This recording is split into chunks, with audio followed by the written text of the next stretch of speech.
Hi friends, welcome to my channel. ఈరోజు నేను మామిడికాయ చట్నీ ఎలా తయారు చేయాలో చూపిస్తాను.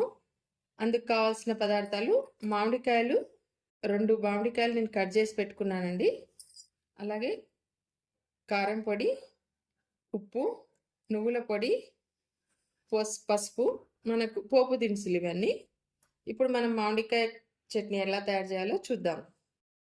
ఇప్పుడు మనం మామిడికాయలు వేసుకుందామండి. దీంట్లో మామిడికాయలు, వెల్లుల్లి, జీలకర్ర ఒక హాఫ్ స్పూను,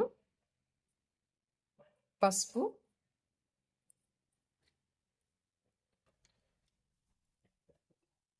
కారం పొడి ఒక 2 స్పూన్స్, సాల్ట్ తగినంత. నెక్స్ట్ మనకి నువ్వుల పొడి ఒక 2 స్పూన్స్. ఇప్పుడు మనం వీటిని గ్రైండ్ చేసుకుందాం.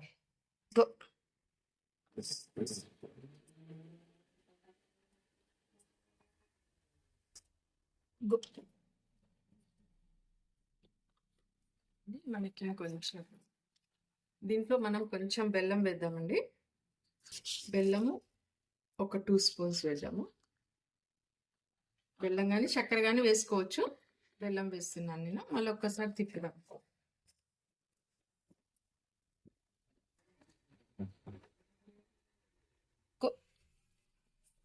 ఓకే అండి, మనకు గ్రైండ్ అయిపోయింది. మరీ మెత్తగా గ్రైండ్ చేసుకోవద్దు.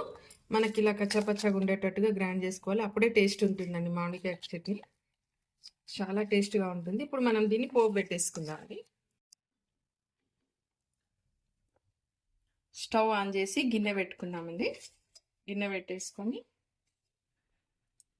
1 స్పూన్ ఆయిల్ వేసుకొని, ఆయిల్ హీట్ ఎక్కనిద్దాం. ఇప్పుడు మనకు ఆయిల్ హీట్ ఎక్కిందండి. అందులో కొంచెం శనగపప్పు, హాఫ్ స్పూన్ జీలకర్ర, హాఫ్ స్పూన్ ఆవాలు, కరివేపాకు, కొంచెం పసుపు అయిపోయిందండి. మనం ఇప్పుడు ఇంకా దీంట్లో చట్నీ వేసేసుకుందాం. ఓకే ఫ్రెండ్స్, మనకు మంచిగా నోరూరించే మామిడికాయ చట్నీ రెడీ అయిపోయింది. చాలా టేస్ట్గా ఉంటుంది. ఒకసారి మీరు కూడా ట్రై చేయండి. అలాగే నా ఛానల్ని సబ్స్క్రైబ్ చేయండి, లైక్ చేయండి, షేర్ చేయండి. Thank you friends.